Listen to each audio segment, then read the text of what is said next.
ചുട്ടുപൊള്ളുന്ന ചൂടൊന്നും സംസ്ഥാനത്തെ തെരഞ്ഞെടുപ്പ് ആവേശത്തെ ഒട്ടും കുറയ്ക്കുന്നില്ല. കനത്ത ചൂടിലും സ്ഥാനാർത്ഥികളുടെ പര്യടനം തുടരുകയാണ്. ഇടതുമുന്നണി സ്ഥാനാർത്ഥികളുടെ പ്രചരണം രണ്ടാം ഘട്ടത്തിലും സജീവമാകുമ്പോൾ വയനാട്ടിലെയും വടകരയിലെയും അനിശ്ചിതത്വത്തിൽ നിന്ന് UDF ഇതുവരെ കരകയറിയിട്ടില്ല. സ്ഥാനാർത്ഥിത്വ തർക്കത്തിൽ ആഘാതത്തിൽ നിന്ന് പ്രചരണ ട്രാക്കിലെത്താൻ പാടുപെടുകയാണ് BJP മുന്നണിയും. ഇതിനിടയിലും തെരഞ്ഞെടുപ്പിന്റെ കൌതുക കാഴ്ചകളും ആവേശ നിമിഷങ്ങളും ചോരുന്നില്ല എന്നതാണ് വാസ്തവം. എല്ലാ പ്രേക്ഷകർക്കും തെരഞ്ഞെടുപ്പ് കാഴ്ചയിലേക്ക് സ്വാഗതം. തെരഞ്ഞെടുപ്പ് മുന്നിൽ കണ്ട ബഹിരാകാശ ശാസ്ത്ര നേട്ടത്തെ രാഷ്ട്രീയ നേട്ടമാക്കി മാറ്റാൻ ശ്രമിച്ച പ്രധാനമന്ത്രിയുടെ അഭിസംബോധന നാടകമാണ് ഇന്ന് രാജ്യം കണ്ടത്. വർഷങ്ങൾക്ക് മുൻപ് ബഹിരാകാശ രംഗത്ത് ഇന്ത്യ കൈവരിച്ച സാങ്കേതിക വിദ്യയാണ് പുതിയ നേട്ടമാക്കി മോദി പ്രഖ്യാപിച്ചിരിക്കുന്നത് എന്നുള്ളതാണ് രസകരമായ കാര്യം. എന്തായാലും മോദിയുടെ ഇന്നത്തെ നാടകം വോട്ട് മിസൈലോ എന്നതായിരുന്നു ജനശബ്ദം ഉന്നയിച്ച ചോദ്യം. ഇതിൽ എന്താണ് ജനങ്ങൾക്ക് പറയാനുള്ളതെന്ന് കണ്ടുനോക്കാം. കാണാം ജനശബ്ദം. തന്നെ മനസ്സിലാവുന്ന കാര്യമല്ലേ. കാരണം ഈ 5 വർഷം ഉണ്ടായിട്ടും ഇതുവരെ അദ്ദേഹത്തിന് അഭിമാനപരമായിട്ടുള്ള ഒരു നേട്ടവും ഉണ്ടാക്കാൻ ഇന്ത്യക്ക് കഴിഞ്ഞിട്ടില്ലല്ലോ. പിന്നെ മോദിക്ക് ഇതൊക്കെ പുതിയതായിരിക്കും. ഇന്ത്യ 60 വർഷം കൊണ്ട് കോൺഗ്രസിലൂടെ കൈവരിച്ച നേട്ടങ്ങളൊന്നും അദ്ദേഹം കാണായിട്ടാണ്. അദ്ദേഹം ഈ 5 വർഷം കൊണ്ട് ചെയ്ത കാര്യങ്ങൾ എന്താണ്? നോട്ട് നിരോധനത്തിലൂടെയും മറ്റും ഇന്ത്യയിലെ ജനങ്ങളെ ബുദ്ധിമുട്ടിക്കുകയല്ലാതെ അദ്ദേഹം എന്ത് ഗുണമാണ് ഇന്ത്യക്ക് വേണ്ടി ചെയ്തത്? അപ്പം അവസാന നിമിഷത്തിൽ ഇങ്ങനെയുള്ള കാര്യങ്ങൾ എടുത്തിട്ട് അദ്ദേഹം വെറുതെ ജനങ്ങളെ വോട്ട് നേടാനുള്ള ഒരു തന്ത്രമല്ലാതെ ഇതിൽ മറ്റുള്ളൊരു കാര്യവും ഇതിലില്ല. നരേന്ദ്രമോദി നടത്തിയ വാർത്താ സമ്മേളനം രാജ്യത്തെ നിശ്ചലമാക്കിക്കൊണ്ടാണ് അദ്ദേഹം ഒരു വാർത്താ സമ്മേളനം നടത്തിയത്. നമ്മുടെ രാജ്യത്തിൻ്റെ പ്രധാനപ്പെട്ട എല്ലാ ആയുധരംഗത്തെയും ഇദ്ദേഹം ഇനി ഒറ്റിക്കൊടുക്കുമെന്ന് സംശയിക്കേണ്ടിയിരിക്കുന്നു. രാജ്യത്ത് ഉപകരണങ്ങളെ നശിപ്പിക്കാനുള്ള മിസൈല് ഞങ്ങളുടെ കൈവശമുണ്ടെന്നും അത് കണ്ടുപിടിച്ചിരിക്കുന്നുവെന്നും അത് ലോകത്തിൻ്റെ നാനാഭാഗത്തേക്ക് ഞങ്ങൾ അയച്ചിട്ടുണ്ടെന്നും പറയുന്ന മോദിയുടെ മുഖത്ത് ഇന്നൊരു ഭയാശങ്കയാണ് ഞങ്ങൾ വാർത്താ സമ്മേളനത്തിൽ ജനം കണ്ടത്. BJP എന്ന മുങ്ങുന്ന കപ്പലിനെ രക്ഷിക്കാൻ വേണ്ടിയാണ് അദ്ദേഹം ഇത് പറഞ്ഞതെന്നാണ് ജനം മനസ്സിലാക്കിയത്. BJP ഗവൺമെൻറ് ഉണ്ടാക്കിയെടുത്ത രാജ്യത്തുണ്ടാക്കിയ എല്ലാ വികലമായ നയ സമീപനങ്ങളെയും എതിർത്ത് തോൽപ്പിക്കാൻ ജനം തയ്യാറായി നിൽക്കുന്ന വേളയിൽ BJPക്ക് 10 വോട്ട് കിട്ടാൻ വേണ്ടി നടത്തിയ നാടകമാണ് മോദി നടത്തിയത്. ഈ നാടകം കൊണ്ടൊന്നും BJP രാജ്യത്ത് രക്ഷപ്പെടില്ല എന്ന് മോദിയുടെ വാർത്താ സമ്മേളനത്തിൽ മുഖം തന്നെ പറയുന്നുണ്ട്. ഭയാശങ്ക അദ്ദേഹത്തിന് രാജ്യത്തെ ജനങ്ങളെ മുഖത്ത് നോക്കാൻ. 5 കൊല്ലം ഭരിച്ചിട്ട് ഇന്ന് വരെ വാർത്താ സമ്മേളനം ജനമധ്യത്തിൽ നടത്തി രാജ്യത്തിൻ്റെ ഏതെങ്കിലും ഒരു കാര്യം പറയാത്ത മോദി ഈ തെരഞ്ഞെടുപ്പ് വേളയിൽ ഇങ്ങനൊരു വാർത്താ സമ്മേളനം നടത്തിയത് BJP എന്ന മുങ്ങുന്ന കപ്പലെ രക്ഷിക്കാനാണെന്ന കാര്യത്തിൽ തർക്കമില്ല. ഇന്ന് നരേന്ദ്രമോദിയുടെ ഒരു പ്രസംഗം ഉണ്ടാക്കിയിട്ടു.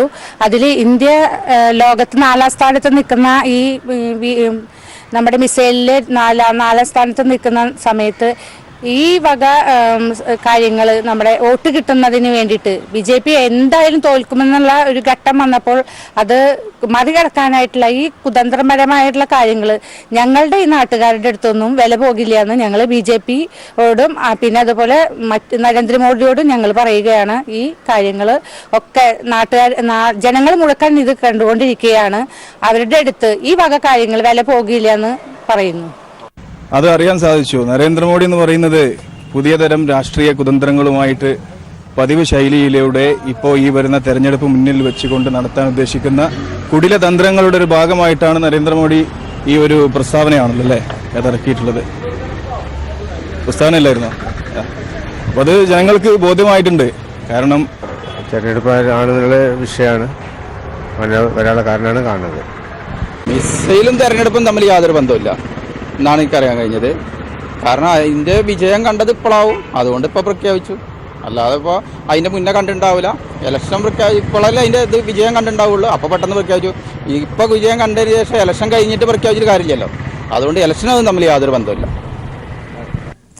അതേസമയം ശാസ്ത്രരംഗത്തെ നേട്ടങ്ങൾ തെരഞ്ഞെടുപ്പ് കാലത്ത് രാഷ്ട്രീയ ലാഭത്തിനു വേണ്ടി ഉപയോഗിക്കുകയാണ് നരേന്ദ്രമോദി എന്നാണ് CPIM general secretary Sitaram Yechury ഇതിനെക്കുറിച്ച് പ്രതികരിച്ചത്.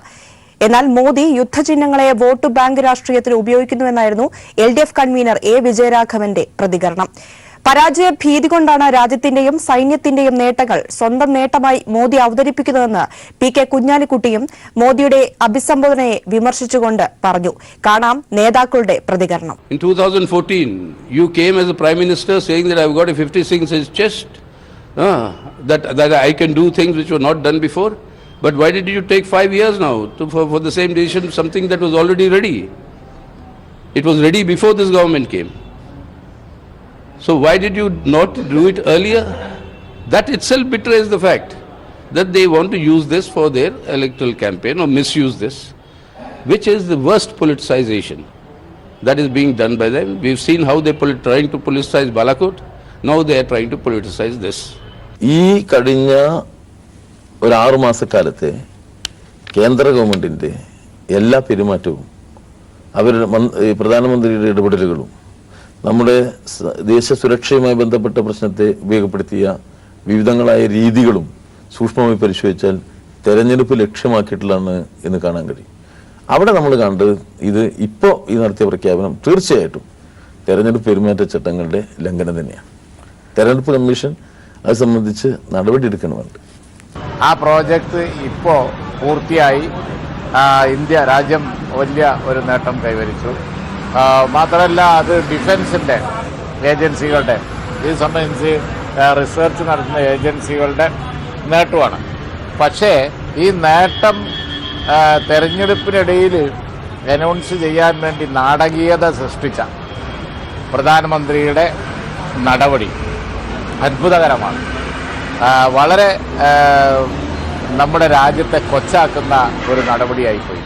കാരണം വെച്ചാൽ ഒരു വലിയ രാജ്യത്തിൻ്റെ ഒരു വലിയ നേട്ടം അത് അതിൻ്റെ തീരുമാനപ്രകാരം വരുന്നതിന് പകരം ഒരു ക്ലൈമാക്സ് സൃഷ്ടിച്ച് എന്നിട്ട് വന്ന് ഒരു അനൗൺസ്മെൻ്റ് നടത്തി, ഒരു സർപ്രൈസ് അനൗൺസ് പോലെ നടത്തി, അതും ഇലക്ഷനിടയിൽ, അത് വെറും ഒരു നാടകമായിപ്പോയി.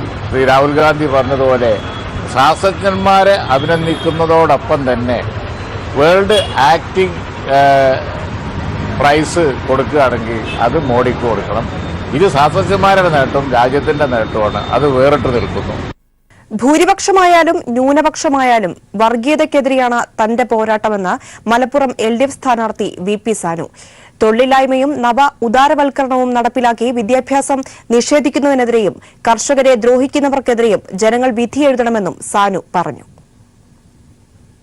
പ്രധാനമായിട്ടും വർഗീയ അജണ്ടക്കെതിരായിട്ട്, അത് ഭൂരിപക്ഷമായാലും ന്യൂനപക്ഷമായാലും നടത്തുന്ന വർഗീയതക്കെതിരായിട്ടാണ് ഏറ്റവും ശക്തമായി ഏറ്റവും പ്രധാനപ്പെട്ട ഞങ്ങളുടെ പോരാട്ടം എന്ന് പറയുന്നത്.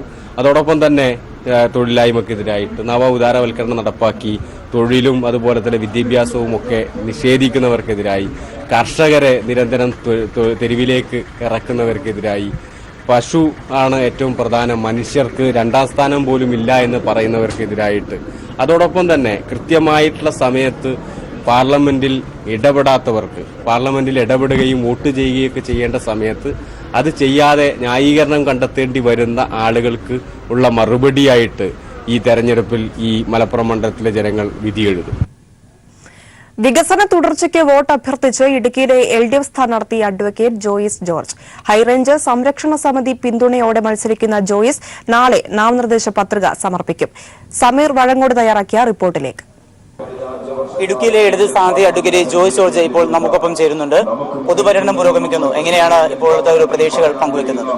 ഇല്ല, കഴിഞ്ഞ 5 വർഷക്കാലത്തെ പാർലമെന്റ് അംഗമെന്ന നിലയിൽ പ്രവർത്തിച്ചപ്പോൾ ഈ പാർലമെന്റ് നിയോജക മണ്ഡലത്തിലെ മുഴുവൻ ജനവിഭാഗങ്ങളുമായി ഉണ്ടായ ബന്ധം, അവരിലൊരാളായി അവർക്കൊപ്പം നിന്ന് പ്രവർത്തിച്ചപ്പോൾ അവരിലുണ്ടായ വലിയ വിശ്വാസം, അതൊക്കെ ഈ തെരഞ്ഞെടുപ്പ് പ്രചരണ രംഗത്ത് വലിയ ആവേശമായി പ്രതിഫലിക്കുകയാണ്. കഴിഞ്ഞ തെരഞ്ഞെടുപ്പിൽ നിന്ന് വ്യത്യസ്തമായി എല്ലാ വിഭാഗത്തിൽപ്പെട്ട ആളുകളുടെയും മേഖലയിൽ നിന്ന് ആവേശത്തിൽ വലിയ കൂടുതലായിട്ടുള്ള ആവേശം, അത് ഞങ്ങളെ സംബന്ധിച്ചിടത്തോളം വലിയ ആത്മവിശ്വാസമാണ് നൽകുന്നത്. ഇടതുപക്ഷ ജനാധിപത്യ മുന്നണി ഗവൺമെന്റിന്റെ ജനോപകാരപ്രദമായ നടപടികൾ, പ്രത്യേകിച്ച് ക്ഷേമ പെൻഷനുകൾ ഉൾപ്പെടെ അടിസ്ഥാന ജനവിഭാഗങ്ങൾക്കായി നടത്തിയിട്ടുള്ള പ്രവർത്തനങ്ങൾ, അതിന് കിട്ടുന്ന വലിയ പിന്തുണയും ഈ തെരഞ്ഞെടുപ്പ് പ്രചരണ രംഗത്ത് വളരെ നമുക്ക് നന്നായി കാണാൻ സാധിക്കുന്നുണ്ട്. അപ്പോൾ ഗവൺമെന്റിനുള്ള പിന്തുണ, ഞങ്ങൾ നടത്തിയിട്ടുള്ള പ്രവർത്തനങ്ങൾ, ഇതെല്ലാം ജനങ്ങളുടെ ഇടയിൽ ഉണ്ടാക്കുന്ന ഒരു വലിയ ആവേശമുണ്ട്. ആ ആവേശമാണ് ഈ പൊതു പ്രചരണ രംഗത്ത് വല്ലാത്ത തോതിൽ കാണുന്നത്. അത് വലിയ ശുഭപ്രതീക്ഷയും ആത്മവിശ്വാസമാണ് നൽകുന്നത്. വികസന തുടർച്ചയ്ക്ക് വേണ്ടിയിട്ടാണ് ഇനി വോട്ട് അഭ്യർത്ഥിക്കുന്നത്. അപ്പോൾ അത്തരത്തിലുള്ള ഒരു വികസന കാഴ്ചപ്പാടുകളെ സംബന്ധിച്ച് നമ്മുടെ പാർലമെന്റ് നിയോജക മണ്ഡലത്തിൽ വളരെ സങ്കീർണമായ ഒട്ടനവധി പ്രശ്നങ്ങളുണ്ട്. ആ പ്രശ്നങ്ങൾക്ക് പരിഹാരം കാണുന്നതിന് വേണ്ടിയുള്ള കൂട്ടായ പരിശ്രമമാണ് ഇടതുപക്ഷ ജനാധിപത്യ മുന്നണിയുടെ നേതൃത്വത്തിൽ കർഷക സംഘടനകളുടെയൊക്കെ പിന്തുണയോടുകൂടി നമ്മൾ നടത്തിയിട്ടുള്ളത്. ആ പ്രശ്നങ്ങൾ പരിഹരിക്കുന്നതിന് അടിസ്ഥാനപരമായി വേണ്ടത് വിഷയത്തെ സങ്കീർണമായ പ്രശ്നങ്ങളെ നന്നായി മനസ്സിലാക്കുക എന്നുള്ളതാണ്. അത് പഠന വിഷയമാക്കിക്കൊണ്ട് അത് പരിഹരിക്കുന്നതിന് വേണ്ടിയുള്ള ഒരു സഹകരണം ബഹുമാനപ്പെട്ട പിണറായി വിജയന്റെ നേതൃത്വത്തിലുള്ള ഗവൺമെന്റ് അധികാരത്തിൽ വരുമ്പോൾ റവന്യൂ വകുപ്പിന്റെയും വനം വകുപ്പിന്റെയും മറ്റ് എല്ലാ വകുപ്പുകളുടെയും ഭാഗം നമുക്ക് ലഭിക്കുന്നുണ്ട്. അതിലൂടെയാണ് കുറേയേറെ പ്രശ്നങ്ങൾ പരിഹരിക്കപ്പെട്ടിട്ടുള്ളത്. ബാക്കിയുള്ള സങ്കീർണമായ പ്രശ്നങ്ങൾ വീണ്ടും പരിഹരിക്കപ്പെടേണ്ടതുണ്ട്. അതിന് തീർച്ചയായിട്ടും അത്തരത്തിൽ ഇടപെടാൻ പറ്റുന്ന ഞങ്ങളെ ഒരു കൂട്ടായ്മ ഉണ്ടാവണം. ആ കൂട്ടായ്മയ്ക്ക് വേണ്ടിയിട്ടാണ് ഞങ്ങൾ വോട്ട് ചോദിക്കുന്നത്. മറ്റൊന്ന്, നമ്മളുടെ മേഖലയിൽ വലിയ തോതിലുള്ള കാർഷിക മേഖലയിലെ പ്രതിസന്ധിയുണ്ട്. ആ പ്രതിസന്ധിക്ക് പരിഹാരമുണ്ടാക്കാനുള്ള പരിശ്രമമാണ് ഈ ഗവൺമെന്റിന്റെ നേതൃത്വത്തിൽ നടക്കുന്നത്.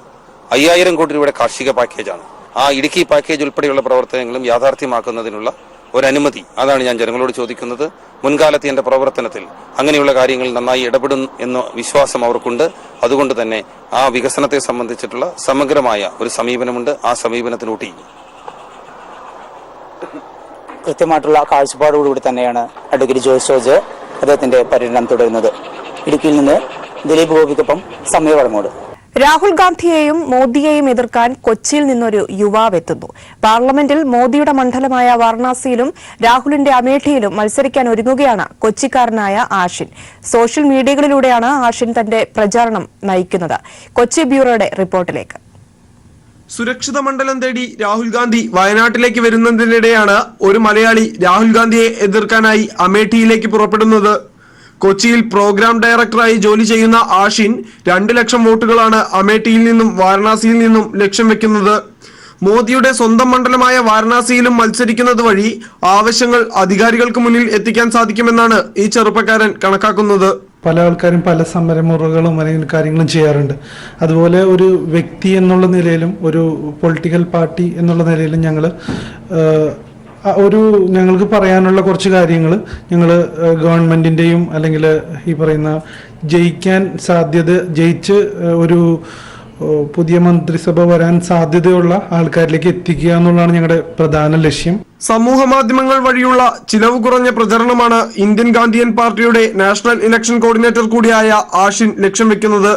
ഇന്ത്യയിലൊട്ടാകെ 10,000-ലധികം പ്രവർത്തകർ പാർട്ടിക്കുണ്ടെന്ന് ആഷിൻ പറയുന്നു. പ്രചരണത്തിന്റെ ഭാഗമായി ഡെവലപ്പ് ഇന്ത്യ ബിഫോർ ഡെത്ത് എന്ന പേരിൽ 62 ഇന പ്രഖ്യാപനങ്ങളുമായി പ്രചരണ പത്രികയും പാർട്ടി പുറത്തിറക്കിയിട്ടുണ്ട്. ദേശീയ രാഷ്ട്രീയത്തിൽ ഇടം ഉറപ്പിക്കുന്നതിന്റെ ഭാഗമായി ഏപ്രിൽ 1 ആഷിൻ വാരണാസിയിലേക്ക് പുറപ്പെടും. News bureau, Kochi. ന്യൂജൻ വോട്ടർമാരുടെ മനസ്സിൽ ഇടം പിടിച്ച് LDF സ്ഥാനാർത്ഥി BN വാസവൻ പര്യടനം തുടരുന്നു. സ്വീകരണ കേന്ദ്രങ്ങളിൽ സ്ഥാനാർത്ഥിക്ക് ഐക്യദാർഢ്യവുമായി പുതുതലമുറക്കാർ ഒപ്പം ചേരുന്നത് പതിവ് കാഴ്ചയാണ് ഇപ്പോൾ. കനത്ത ചൂടിനെ പോലും അവഗണിച്ച് ആവേശകരമായ സ്വീകരണമാണ് കോട്ടയം ബസേലിയസ് കോളേജിലെ വിദ്യാർത്ഥികൾ LDF സ്ഥാനാർത്ഥി VN വാസവന് നൽകിയത്. ന്യൂജൻ വോട്ടർമാർ മാലയിട്ടും പുസ്തകം നൽകിയും സ്ഥാനാർത്ഥിയെ വരവേറ്റു.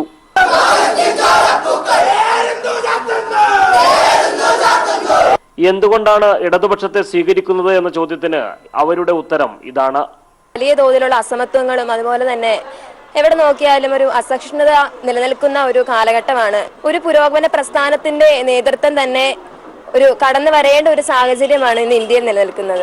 ഇടതുപക്ഷ പ്രസ്ഥാനത്തിന് മാത്രമേ ഈ ജനാധിപത്യത്തെ സംരക്ഷിച്ചുകൊണ്ട് നിരപേക്ഷതയെ സംരക്ഷിച്ചുകൊണ്ട് മുന്നോട്ട് പോകാനായിട്ട് സാധിക്കുകയുള്ളൂ. അതുകൊണ്ട് തന്നെയാണ് എന്റെ വോട്ട് ഇടതുപക്ഷത്തിന് കൊടുക്കുന്നത്.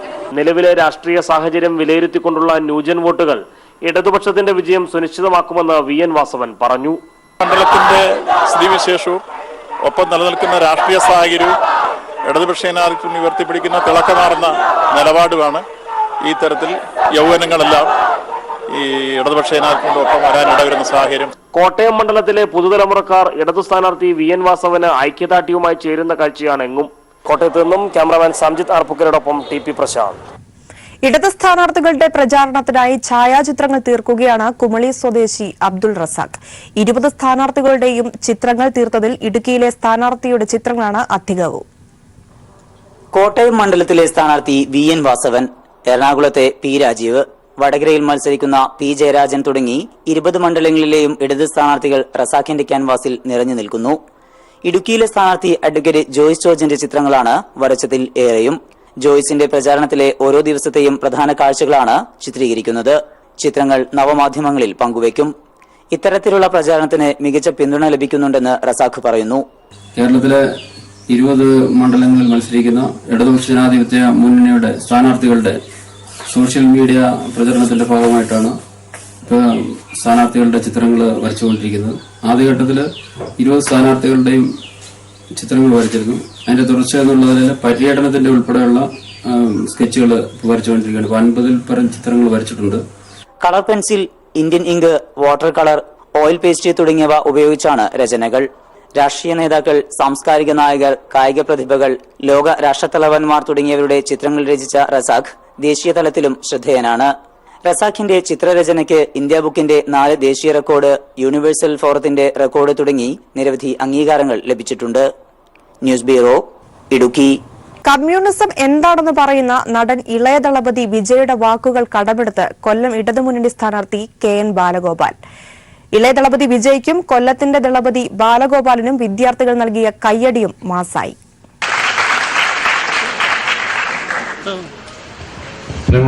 അധ്യക്ഷൻ, ഇടതുപക്ഷം എന്ന് പറഞ്ഞാൽ വേദനിക്കുന്ന മറ്റൊരുത്തന്റെ വേദന കണ്ടെത്താനുള്ള അവർക്ക് എന്തെങ്കിലും പരിഹാരം എത്തിച്ചു കൊടുക്കാനുള്ള മാനസികാവസ്ഥയാണ് ആ ഇടതുപക്ഷം എന്ന് പറഞ്ഞാൽ. പ്രശസ്തമായ ഒരു സിനിമയിൽ ഒരു തമിഴ് നടൻ പറഞ്ഞൊരു കമന്റ് ഞാൻ പറയാറുണ്ട്. അതിനകത്ത് വിജയ് എന്ന് പറഞ്ഞ സിനിമാ നടന്റെ ഫാനുകളും അല്ലെങ്കിൽ കാണുന്നവരാണ് മലയാളത്തിനേക്കാളും ഫാനാവുന്ന. അപ്പൊ ആ വിജയുടെ സിനിമയ്ക്കകത്ത് കുപ്പിവെള്ളം ചൂഷണം ചെയ്യുന്ന ഒരു കമ്പനിക്കെതിരെ ഒരു എഞ്ചിനീയറായ ഗ്രാജുവേറ്റ് ചെറുപ്പക്കാരൻ സമരം ചെയ്യുക, വലിയ കുറെ കാര്യങ്ങൾ ചെയ്യുക. അപ്പൊ വലിയ കമ്പനികൾ അവനെ ആക്രമിക്കാൻ പറ്റും. അപ്പൊ ഈ ചെറുപ്പക്കാരനായിട്ടുള്ള എഞ്ചിനീയറിംഗ് കഴിഞ്ഞ വിദ്യാർത്ഥിയോട് തമിഴ് പെങ്ങള് ചോദിക്കുന്നു, പെങ്ങള് SLC ചോദിക്കുക, അണ്ണ ഈ കമ്മ്യൂണിസം എന്ന് പറഞ്ഞാൽ എന്താ അണ്ണ? അപ്പൊ വിജയ് പറയുന്നു, മോളെ കമ്മ്യൂണിസം എന്ന് പറഞ്ഞാൽ വളരെ സിമ്പിളാ. നീ കഴിഞ്ഞ ഭക്ഷണത്തിന്റെ ബാക്കിയുള്ളത് മറ്റൊരാൾക്ക് അവകാശപ്പെട്ടതാണ്. നീ കഴിച്ചു കഴിഞ്ഞ ഭക്ഷണത്തിന്റെ ബാക്കി മറ്റൊരാൾക്ക് അവകാശപ്പെട്ടതാണെന്ന് പറയുന്ന ഒരു തമിഴ് സിനിമയിലെ ചെറിയൊരു ഡയലോഗിൽ കൂടി കൊടുക്കുന്ന ആ ഇടതുപക്ഷത്തെ സംബന്ധിച്ചൊരു കൺസെപ്റ്റ് ഉണ്ടല്ലോ, ആ കൺസെപ്റ്റ് നമ്മുടെ മനസ്സിലുള്ളവരാണ് ചെറുപ്പക്കാർ. പാലക്കാട് പാർലമെന്റ് മണ്ഡലത്തിൽ സജീവമായ പ്രചാരണ പ്രവർത്തനങ്ങളിലാണ് 3 മുന്നണി സ്ഥാനാർത്ഥികളും. 3ാം ഘട്ട പ്രചാരണ പ്രവർത്തനവുമായി ബൂത്ത് തല പര്യടനത്തിലാണ് ഇടതുമുന്നണി സ്ഥാനാർത്ഥി. അതേസമയം UDF-ഉം NTA-യും 1ാം ഘട്ട പ്രചരണ പ്രവർത്തനങ്ങളാണ്. ആദ്യഘട്ടം മുതലുള്ള മേൽക്കൈ നിലനിർത്തിക്കൊണ്ടാണ് പാലക്കാട് മണ്ഡലത്തിൽ ഇടതുമുന്നണി പ്രചാരണ പ്രവർത്തനവുമായി മുന്നോട്ടു പോകുന്നത്. ആദ്യ 2 ഘട്ടങ്ങളിൽ മണ്ഡലത്തിന്റെ വിവിധ മേഖലകളിലെത്തി വോട്ടർമാരെ നേരിട്ട് കണ്ട് വോട്ടഭ്യർത്ഥന നടത്തിയ MP രാജേഷ് 3ാം ഘട്ടമായ ബൂത്ത് തല പര്യടനത്തിലാണ് ഇപ്പോൾ ശ്രദ്ധ കേന്ദ്രീകരിച്ചിരിക്കുന്നത്. 7 നിയമസഭാ മണ്ഡലങ്ങളിലെ മുഴുവൻ ബൂത്തുകളിലും എത്തി പരമാവധി വോട്ടർമാരെ നേരിട്ട് കണ്ട് വോട്ടുറപ്പിക്കുകയാണ് ലക്ഷ്യം. വളരെ ആവേശകരമായ സ്നേഹനിർഭരമായിട്ടുള്ള വരവേൽപ്പാണ് ജനങ്ങളിൽ നിന്ന് കിട്ടിക്കൊണ്ടിരിക്കുന്നത്. ഈ കാലാവസ്ഥയെ, പ്രതികൂല കാലാവസ്ഥയെല്ലാം വെല്ലുന്ന തരത്തിലുള്ള ആവേശകരമായൊരു വരവേൽപ്പ് ജനങ്ങളിൽ നിന്ന് കിട്ടുന്നു. സ്ത്രീകൾ ഉൾപ്പെടെ 100 കണക്കിന് പേരാണ് ഓരോ സ്വീകരണ കേന്ദ്രങ്ങളിലും ഇടതുമുന്നണി സ്ഥാനാർത്ഥി MP രാജേഷിനെ സ്വീകരിക്കാനെത്തുന്നത്.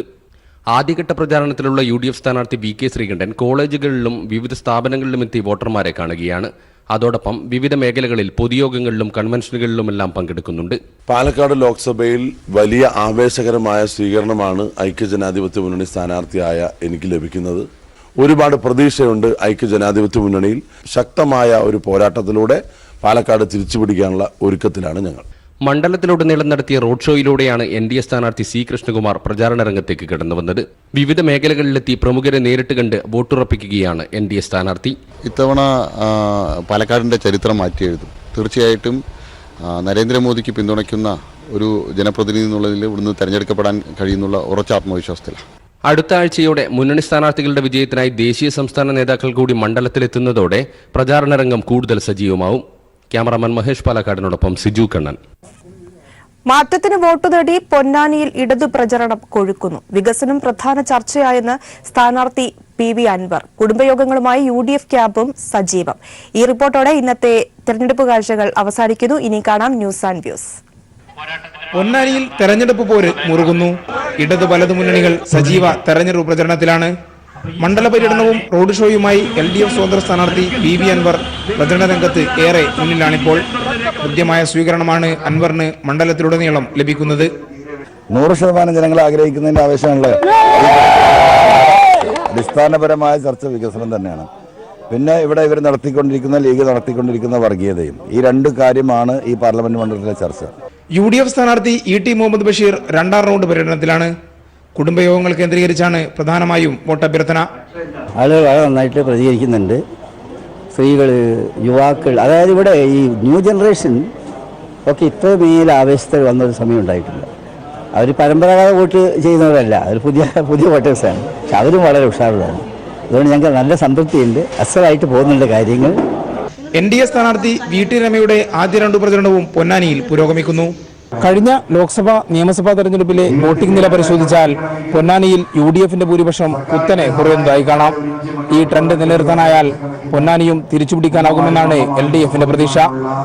പൊന്നാനിയിൽ നിന്നും ക്യാമറാമാൻ ഇക്ബാൽ വട്ടക്കുളത്തിനൊപ്പം AK ലതീഷ്.